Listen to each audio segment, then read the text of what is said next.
shit. True love beam, send this chud to hell.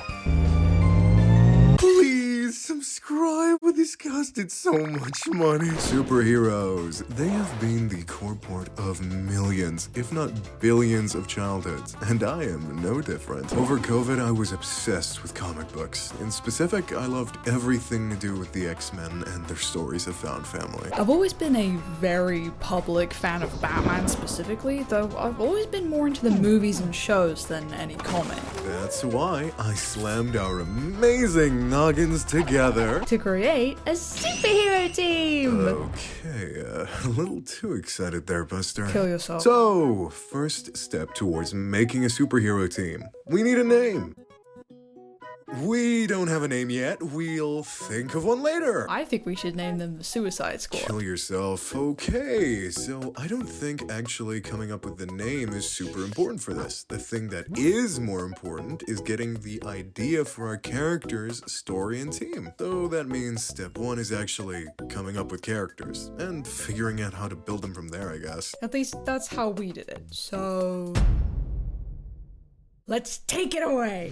Crescent. Sentence, attempted murder. She's been in a psych ward in the heart of Paris for about a year, and is on track to fail her next evaluation, landing her another 6 months. Sister to one of the most famous heroes of our generation. Fair to say jealousy possessed her, and in the dead of night, she tried to kill them in their sleep. A failed attempt that went awry, and resulted in their sibling begging the court to get her in a psych ward rather than decades in prison. So, for Crescent's design, I was given two rough themes to work with, jesters and moons. My immediate thought was to give her a two-pronged cap and bell, which is the name of a jester hat, I just googled that, in a crescent shape to give her a more striking silhouette and tie in the moon theme for her character. Then I just decided to add a crescent shape basically everywhere in her design for good measure, like with her hair and the pattern on her sleeves. I wanted to make her color palette a mix of gold, light lavender, a few different shades of blue, and a few white and black elements to tie everything together. I gave her these flowy ruffles on her sleeves, ankles, and around her neck to cut through the sharp edges of her design with a more rounded shape, and also to tie in more of that jester theme. I decorated her costume with diamond and crescent shapes, as well as having each of her little buttons represent a moon cycle, with her belt buckle being the final cycle. Also, I didn't draw her with it here, but I imagine her main weapon of choice would be a type of blade called an evening moon, which took me way too long to find the name of. In terms of her character, though, she has the ability to manipulate shadows, teleporting from one to another, and the ability to create objects out of moonlight. However, the downside is that she can only use this ability at night, and during every phase of the moon, she has a different personality. So, for example, in a full moon, she could be brave and ruthless, or on a crescent, she's wimpy and scared. Aside from heroics, her background wasn't one painted with much joy.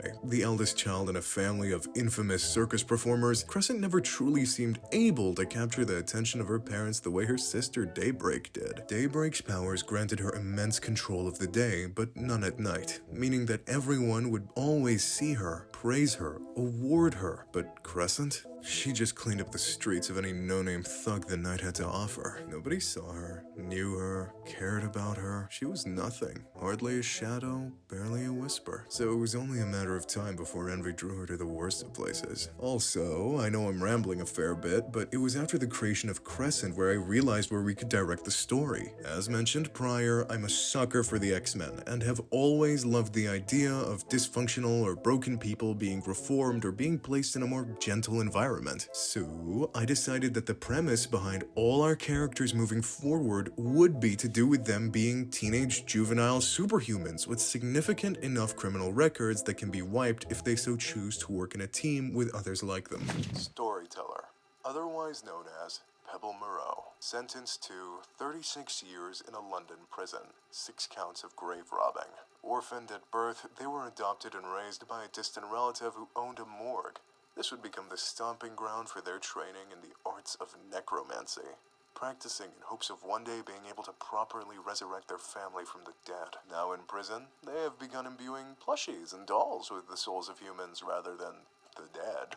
Storyteller, despite being one of my favorite characters here, is probably my least favorite design of the bunch. It's not like I actively dislike it, but I just feel like I could have done more with what I was given. It's definitely a design I'd want to revisit at some point. I just feel like they could be more whimsical. But let's get into what I've already done, shall we? I had a very specific silhouette in mind for Storyteller right from the beginning. I wanted them to be lanky with a large square coat, skinny legs, and a large wizard's hat. I wanted to tie in some patchwork elements into their design to reflect their plushy gimmick, so I sprinkled stitch marks wherever I could and made the sleeves of their coat a bunch of patchwork. I used a multitude of fairly muted colours for the design, but the main colours I focused on were dark blue, gold, and magenta. I gave them a little plushie to control. It was supposed to be a blue cat, but it kinda just looks like an alien. A little satchel to carry all their sewing equipment, and a thimble, which is a little metal thing that goes on the end of your thumb when sewing so you don't prick it with a needle. Little fun fact for you. If I were to come back to this design now, I probably would have given them a cape made of patchwork, but too little too late, I guess. Storyteller is what they say they are, a necromancer. They're not particularly as good at reanimating teddy bears as they are the dead, but for a shot at freedom, it's certainly an arrangement they're eager to take up on. Even learning crocheting and knitting to make their own toys to use in battle. Obviously, their power pales in comparison to that of a human, but when used strategically in the hands of Storyteller, they prove to be an instrumental tool from mission to mission. Worms that wiggle their way through tight gaps members can't. Huge titans of yarn fitted with weights in their hands to pack an extra punch. Moreau is certainly capable of more than meets the eye. Just don't ever bring up family. It's a sour subject to pry at them for. Years of failing to save a family that you have no explanation behind the death of would drive anyone mad. Happy Holiday, otherwise known as Hannah Hong. Sentence: awaiting execution on death row. Crimes include treason, murder of an elected government official, being held at Royal South Korean prison, born into a corrupt system that ruled over people and their autonomy with the expansion of artificial intelligence into their homes. Teenage political activist Happy Holiday systematically assassinated 4 high-ranking political officials before being apprehended in a standoff where over 100 authorities were dispatched. With Happy Holiday's design, I knew I wanted to lean much more into a noir detective or black tie agent kind of vibe than a superhero costume like most of the other designs. While this made outfit design a lot easier, the real challenge came from balancing her moodier, more grounded vibe with the rest of the characters, while also adding enough fantastical elements to make it clear she's actually a part of the team and not just a random bystander. The one thing Hank said he pictured for her design was an eye patch. For that reason, I wanted to make her eye patch the focal point of the design so that when looking at her, your eye automatically travels back to it. I added a lot of angular shapes basically everywhere to match the diamond shape of the eye patch and to portray her sharp, cold personality a bit more through her design. Other than diamond shapes, I wanted another motif of hers to be a bullseye symbol to tie in her superhuman ability, which Hank will explain in detail later. I added this symbol to her eye patch to draw further attention to it, and also added it as a little brooch for her tie. To hide her identity, I also gave her this grey mask that can attach to the bottom of her eye patch. I went with a rather monotone colour palette, mostly using blacks and greys with a few pops of red, yellow, and maroon here and there. In terms of her character, I wanted to implement a trope that I had swirling around my head for a while, and that I have never really seen. That being when an all-powerful, nearly godlike being takes an unhealthy obsession of someone seemingly ordinary. In that aforementioned standoff, a shot pierced her left eye, an injury that no one could easily shrug off. But that was only the beginning of her pain, because in its place, a deity of war resided in the emptiness of her socket. The deity itself is unidentifiable. It does not trace back to any myth or curse. It's just a being of godhood that has an interest in her for an unknown reason. The being itself acts like a shadow, barely noticeable to anyone around other than Hannah herself, and is always toying with her, adjusting her posture at a dinner table, helping her aim her gun correctly, parting her hair when it's uneven. Yet while that's all fine and dandy, it fails to justify the horrors Hannah sees when her eye patch is not on. Monsters. Men and women become monsters of their own misdoings. Monsters that must be put down, exterminated no matter the cost. The worse the person is, the more vile she sees them, and the more monstrous they look, the harder it becomes to shake off that violent urge. Asmi Adhikari, alias Starbreaker. Sentence: life imprisonment. causing an explosion likely to endanger property or life. Being held in a containment facility aboard the ISS. Raised in the streets of rural India, his mother would beat him senselessly for not selling enough in the bazaar. One day, however, on his 18th birthday, she beat him until he was a barely breathing, unrecognizable red mass. That is when the Starbreakers intervened, an intergalactic police force that recruits beings that have demonstrated the ability to withstand tremendous amounts of physical pain. However, when returning to Earth to utilize his mystical power, he nearly blew up an entire skyscraper in Mumbai, resulting in authorities containing him aboard the ISS to await judgment. I got the feeling from the description of Starbreaker that he kind of filled the Superman type role in the team, that being a flying humanoid super being. For this reason, I wanted to make his outfit the most superhero-y superhero costume of the group. I mixed the classic skin-tight caped costume you see most superheroes in with more police uniform-like elements. And, of course, the most important detail was to put star symbols absolutely everywhere. I gave him a star-shaped visor, a small star-shaped cape, a star belt buckle, star knee pads, little star patterns on his costume, just everywhere I could add stars, I did. Hank mentioned he pictured his hair being white, so I gave him this long curly white hair with very faint black roots tied back into a bun. I also gave him a fake eye with a star pattern in the iris. While I love this design, I really don't know what I was thinking with these janky proportions, so please just ignore those, they aren't there. Starbreaker has never known peace, consistently beaten till he could barely breathe by a mother who told him every day the regrets she had giving birth to him. Starbreaker would come back one day from working in the market they ran together without enough money to keep it afloat. Enraged, she swore she'd reverse the mistake she made all those years ago, intending on beating him so badly she'd never have to see him again. And she succeeded. A red pool barely squirming on top of cold concrete floor, destined for death. That was until the Starbreakers intervened and fixed him back up. Yet some of the damage was irreparable, such as in the case of his eye, where he was given a prosthetic replacement. Returning back to India in hopes of making a name for himself as a hero, things quickly went south when he drastically underestimated his power and nearly wiped out an entire skyscraper. Jacob Jamil, otherwise known as Father, or FF for short. Sentence: murder, attempted mass murder, awaiting execution on death row. The adopted son of two infamous superheroes that tragically died whilst deployed in a messy conflict. He was 16 and without a family to call his own when he stumbled onto the world of Hollywood, working as a talk show host for 3 years, until when he was 19, the ratings began to drop, and in a hopeless attempt to get things back on track, they pulled a little prank, locking him in a coffin with the skeletons of his two dead dads. In that moment, the microphone in his ear rang out in the voice of his parents, telling him to use their power, the power of smoke and the power of concrete. He burst from the coffin, spilling out a toxic gas that leaked around the set and into the lungs of the casting crew. But there was only one casualty. The director was hit directly in his skull with a concrete hammer. While FF's design ended up being one of my favorites, God was it hell getting to this point. Am I exaggerating?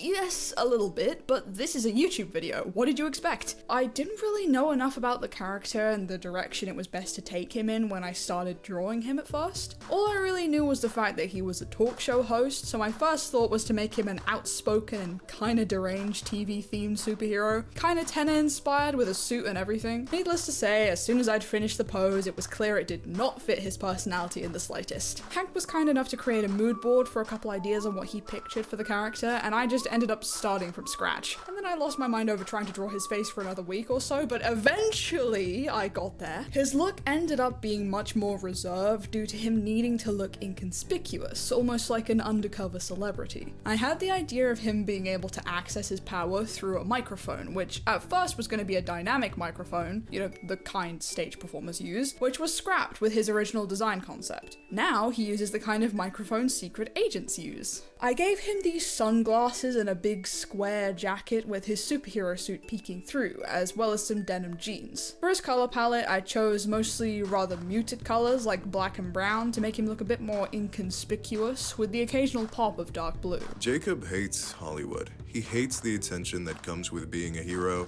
and does his best to look as raggedy and unkempt as possible whilst also wearing an outfit that can blend him in as a civilian. His years of fame changed him into a bitter old soul that greatly dislikes speaking with people for long periods of time and is impatient about even the slightest mistakes. Also, calling him arrogant would be putting it lightly. He routinely cusses out people he finds weaker than him and overall is probably the least merciful of the bunch on average. In my head, I envisioned him as the cocky type with the strength to back up his talk. In terms of his powers though, they are entirely inspired by infamous Second Son. Great game, you should check it out. Alice Adams, otherwise known as Project Mamo. Sentence: currently being fed a ridiculous amount of cookies at a research facility in British Columbia. A conspiracy theorist and a psychology dropout, Alice explores the wilderness of Vancouver in an attempt to discover the fabled Mothman. This hunt of hers took her to a remote facility in British Columbia, where she tested on herself using drugs and vials that were highly experimental, miraculously not killing her and turning her into the Mothman. Well, kinda, as her moth form only appears when she's afraid or in grave danger.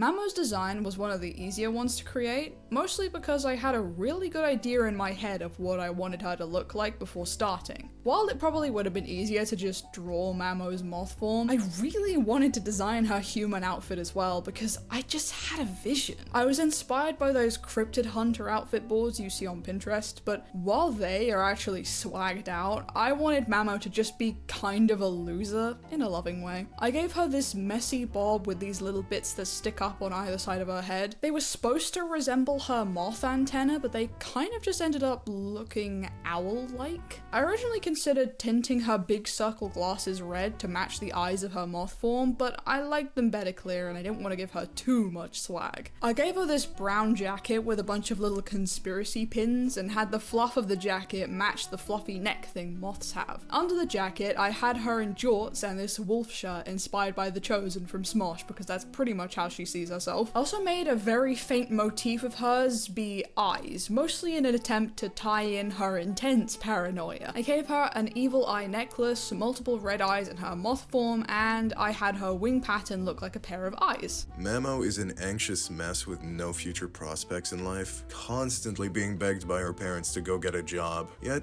those years spent tracking down the legend of the Mothman led her this far, and she couldn't be more enthusiastic about starting her new life as a lab rat. But things are starting to get boring for little old Alice, and her Valorant addiction won't fuel itself. I'm sure she'd be more than happy to join the team if offered a way out of her caretaker's grasp. Toshi Takechi, Utiliverse. Sentence: breaching intermolecular reality. Currently being held an indefinite amount of time in an experimental facility in Washington, D.C. Takechi has been a small-time superhero around the streets of Washington, D.C. for a few months now. However, the U.S. government has taken a distinct interest in his ability to create an alternate pocket of reality. Experiments have been conducted on him for the past few months, attempting to understand the extent of that power.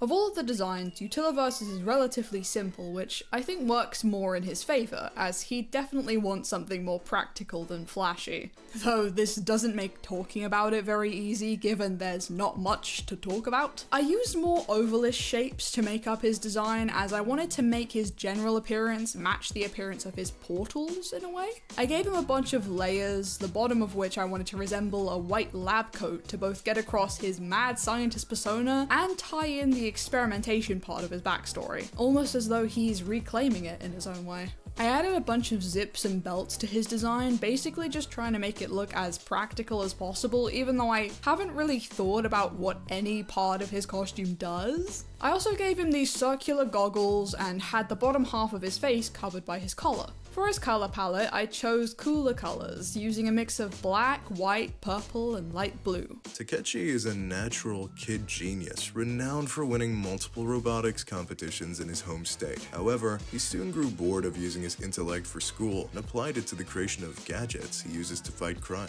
He is able to store these gadgets in an alternate dimension he has access to. However, the greater the amount of gadgets he stores, the more strain it puts on him. This alternate dimension also piqued the interest of the US government, kidnapping him and subjecting him to immense experimentation, maybe even torture, I don't know, to truly push the limits of what he was capable of. Also, he thinks Utiliverse is like the coolest name ever.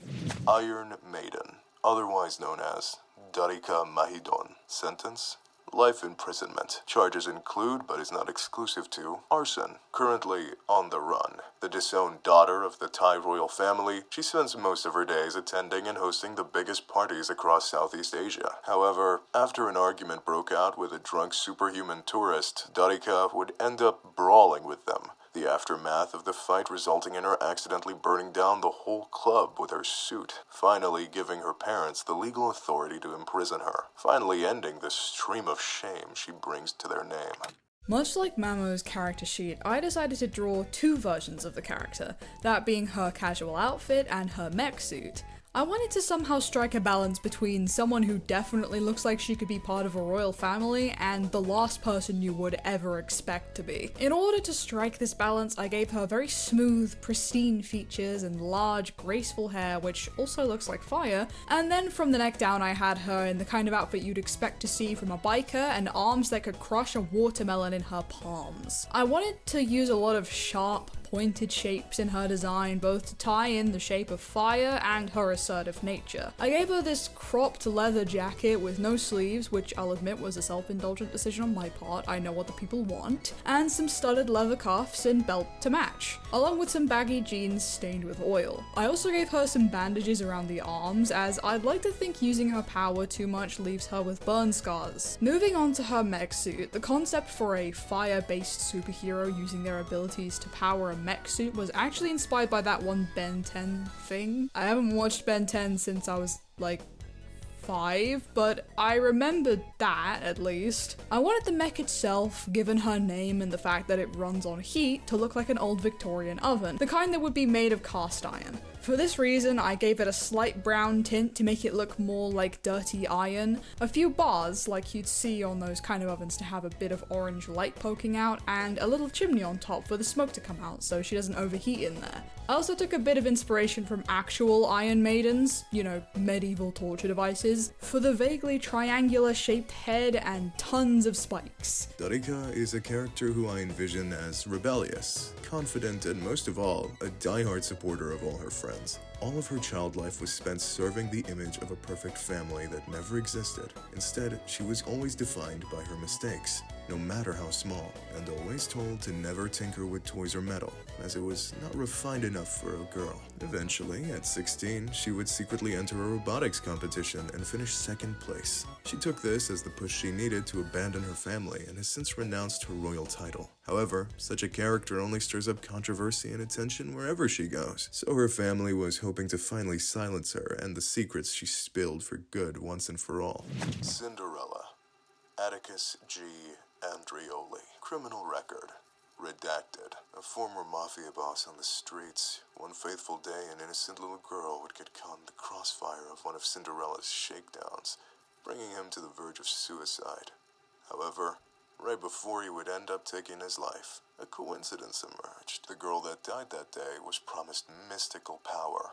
However, since she was no longer able to claim it, she bestowed it to him instead. Refusing to let her gift die in vain, he fights every day to repay the debt he can never possibly imagine covering. I've been so excited to talk about my son! Okay, so, Cinderella was one of the characters I was absolutely hell-bent on designing, as a middle-aged man with a nicotine addiction having the abilities of a magical girl, outfit and all, has been an idea floating around in my brain for a while, and I jumped at the chance to execute it here. I wanted to try and blend elements of a noir-esque member of the Mafia with the frilly, hyper-feminine vibe of most magical girl costumes, so I chose a color palette of pinks, gold, and black. I gave him this black fedora that hides his eyes and a lit cigar to further tie in these elements. I wanted to use more blunt and sharp shapes for his feature and body, and more rounded shapes for his dress to basically just make it look like this outfit was never really meant for him. Granted, he's rocking it, but I thought adding some tonal differentiation between him and his outfit would just hammer home the absurdity of his character. If the dress he's wearing looks at all familiar, it's because for the skirt shape, I took a lot of inspiration from Madoka Magica, and I basically just topped the design off by drowning it in bows and frills, and boom, my favorite character is done.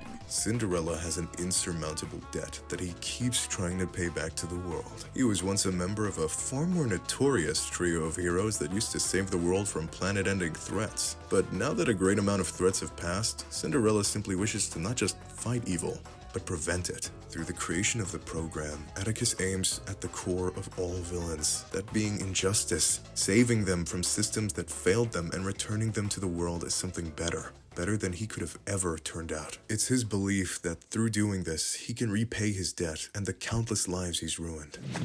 Million, the sentient AI of a long-dead superhero suit.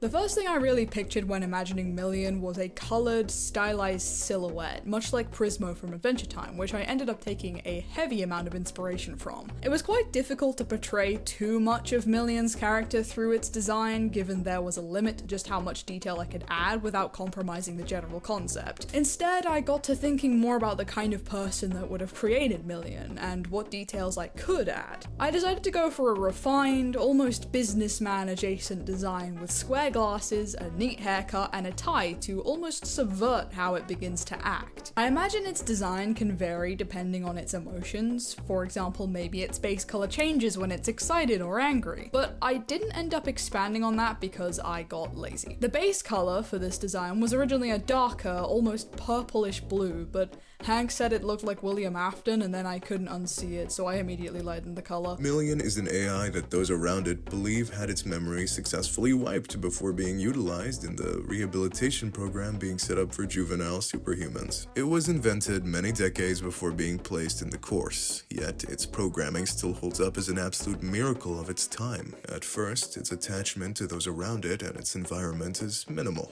and it's able to operate fairly efficiently given all that it's been through. But as time progresses, so does its bond with the team, causing it to force them into taking less risks, being more cautious, and purposefully wasting their time with misinformation so that they stay with it longer. So, what should we actually do with these characters, Hank, my boy? Well, listen, I have not thought that far ahead, but here's some extra bits and bobs of info for you to nibble on since you made it this far into the video. Me and Goblin both decided on the name, the Irredeemables. However, it was between that and the Unbelievables. I think that we made the right choice there, but feel free to scream at me in the comments. Since we haven't come up with any villains yet, why don't you come up with some in the comments? Engage with the video now. Also, we ended up getting some more amazing takes by the wonderful Gianni. There was absolutely no way we were letting gold like that go to waste, so I drew a couple extra doodles of Cinderella to accompany them.